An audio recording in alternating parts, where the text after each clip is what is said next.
She was shocked after it happened. She was stunned. Well, now she's had a couple of days to let it all soak in and to get ready and to refocus and reset for this, for the 200.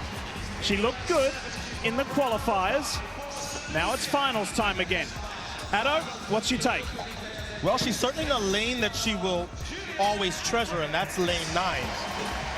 But what she needs here is in the semifinals, and then she's got to set a personal best just to contend with this field, because behind her, she has the fastest woman this year in Gabby Thomas, and 2 behind her, she has Julian Alfred, who is also dangerous. She's the NCAA champion, and she has a faster personal best. And that's before we talk about the fastest woman alive at 200, Shericka Jackson, who will be behind them all in lane 6. Hey, Son, how about this as we look at Gabby Thomas of the United States? The U.S. women have not won a world championship at 200 meters since the great Allyson Felix in 2009. Co-favorite in this event. She has the perfect lane draw out in lane 8. She can chase Sha'Carri, the weakest part of her race. She's going to be able to chase the world champion and then get on the straightaway quicker than anybody else and go to her strength, the final 100 meters. So could tonight be the night that the Team USA is restored as champion? We'll see. I just feel like Gabby Thomas has not been challenged so far in a big race. She blew away U.S. Nationals, but this woman on your screen is the favorite for a reason. Gabby Thomas has run faster this year at 200 meters. And make no mistake about it. And she's in 6. Yeah. She can see everybody in front of her. 29-year-old Jamaican wants a little bit of revenge on that woman right there, Sha'Carri Richardson, because Shericka Jackson thought for a second she had won the World 100-meter title. It didn't happen. She was shocked by Richardson. Here's Gabby Thomas. As Sonia told us, she's got fresh legs. No 100 for her. Here's the NCAA champion, Alfred. Does she have one more big race in her? Daryl Nieder of Great Britain. After making the Olympic 100 final, now she's made a world final. This is Dina Asher-Smith, her teammate, who reigned supreme in 2019, but has had injury issues since. She was only 8th in the 100, so what can she do here? And also rounding out the field there, that's the guy. She's been one of the best female sprinters in the world for over a decade.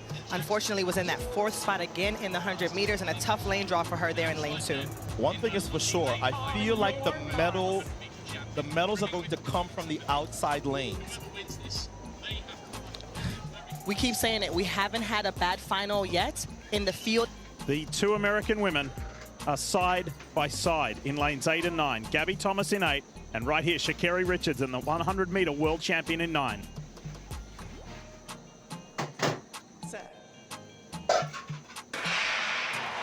Women's 200.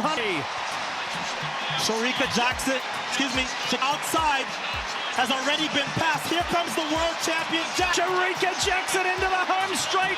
She has stamp on this event. She's going to go back-to-back for Jamaica, the first since Marlene Honey, and she crosses in 21:41. Wow, that is a meet record. She is getting closer to FloJo's world record. She is now just 0.07 of a second away as Gabby Thomas gets the silver and Sha'Carri hands on for her 2nd medal at these Worlds. That wasn't even close, Otto, and I could tell the way that she ran the 100, she was in the middle of the track, all of her chief competition in front of her, she executed to perfection. We just witnessed the 2nd fastest time ever run, and it was at a World Championship final. Oh my goodness, just phenomenal running for these women. Look at Gabby Thomas, her mouth is wide open, she can't believe it. It's Jamaica, the United States, and 0.4 of a second in sprinting is a mile. That is as big of a margin of victory as you will see in a sprint event in history at these World Championships. We'll crunch the numbers, but wow, for a race that we thought, well, maybe somebody gets close, no contest, Jackson by a mile. And that's the last time you convinced me to change my favorite. Shericka Jackson looked amazing, but Otto, you also called it. Sha'Carri Richardson would need to run a personal best, and she did, and she got a bronze medal. So she's leaving here with a gold and a bronze. This is a phenomenal first world championship. So here's another look. Shericka Jackson 4th from the left. was playing. I think she would have been frustrated by her inability to win and she came off of that turn and it was goodbye. Gabby Thomas tried to charge late, but that's a lot of space in between the Jamaican world champion from last year and the rest of the world. So she repeats and defends her title from Eugene. And the other women who run the 200 in the world know now, if you are not ready to run 21.4, you have no chance to beat an in-shape Shericka Jackson. And think about this, Otto. Shericka Jackson started out her career as a 400-meter runner.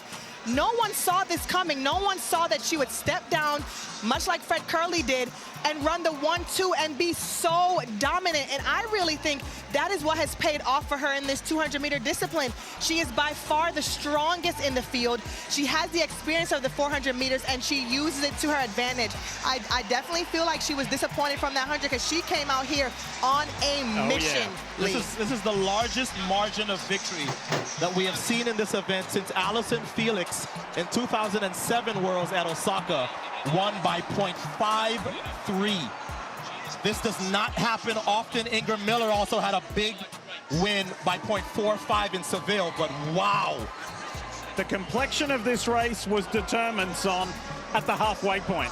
Yeah. Well, I would venture to say it was determined. In 2023, Shericka Jackson was really feeling it. Her performances that season literally showed you that, hey, she's in top-notch form. Like every 200-meter race that she ran, we all expected her to go for that world record. But she basically was saving it for the Olympics. Right throughout the season, she had perfect wind.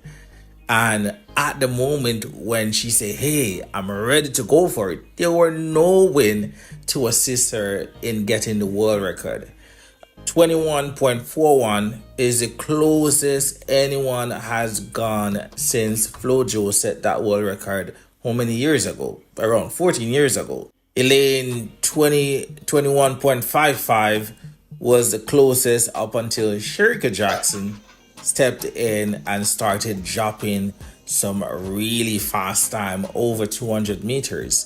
And in that stadium, everyone was on their feet because just the way she started that race could tell that, hey, she's going for it. And we knew from before the race started that she was going to go for it. And she definitely did. And she came really close. If she have just gotten like a 0.5 or even a positive 1 wind reading on that time, she would have gone anywhere close to 21.32, 21.30, probably 21.2. Who knows? But there were no wind to assist her with getting to that world record, and it's just unfortunate. But she does have a lot more years left under her belt. She's around 28 now, I think. And this year, she said that she's no longer scared to say, hey, I want the world record. She's coming off injury, so I'm not sure how her season will be. She raced over 300 and 200 meters and lost to Julian Alfred this season, but she don't look that bad. But to go off for the world record this year, for me, is a bit far-fetched, just because she's coming off injury. But anything is possible, and it is still early days, so we can't really judge on her first performances so far. We're still in the beginning of May. She has the entire May, June, July, August, September. So she have around 4 months leave to get to top-notch shape to attempt to break the 200-meter world record this year. So we'll just have to wait to see how her season progresses. But definitely we know she has all the potential. She has the speed. She has the right mind. She has the technique. Everything that is there needed for her to break the world record. She just have to be in top-notch shape, and the conditions has to be good as well. And yes, she need a bit of For me, I think she need around +1 or a .5 win reading to assist her to bring it across the line, and we'll definitely want to see that world record go. We want the 100-meter world record to go, and we want that 200-meter world record to go, possibly to a Jamaican. We know Usain Bolt holds both 100 and 200 meters in the men's section, and we would want to see a Jamaican in the female sections as well. So we just have to wait to see if we're gonna get it this season or next season. But yeah, feel free to leave y'all thoughts on this one in the comments. Do y'all feel Shirley Jackson will break the world record, whether this season or next season or the following season? Leave your thoughts on this one in the comments. Hope y'all enjoyed this throwback 200-meter race from 2023 women's 200-meter final at the World Championships. That's all for today. Thank y'all for watching.